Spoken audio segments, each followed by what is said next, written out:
શાળાઓમાં બાળકો સારી રીતે અભ્યાસ કરી શકે તે માટે સરકાર વિનામૂલ્યે પુસ્તકો પ્રોવાઈડ કરે છે, પરંતુ કેટલાક તત્વો આ બાળકોના લાભ પર તરાપ મારતા હોય છે અને પોતાનું ખિસ્સું ભરતા હોય છે.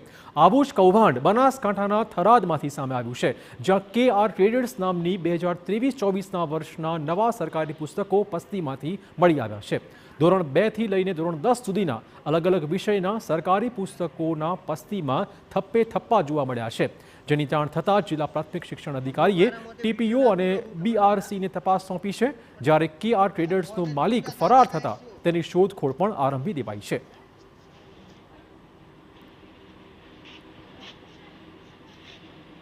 તો જિલ્લા શિક્ષણ અધિકારીના આદેશ બાદ તાલુકા શિક્ષણ અધિકારી ઘટના સ્થળે દોડ્યા હતા અને પુસ્તકોનો જથ્થો KR ટ્રેડર્સમાંથી ક્યાંથી પહોંચ્યો તે મામલે તપાસ આરંભી દેવાઈ છે. દરમિયાનમાં તપાસ રિપોર્ટ બાદ દોષિતો વિરુદ્ધ કાર્યવાહી પણ કરવામાં આવશે. અમુક અડધું અને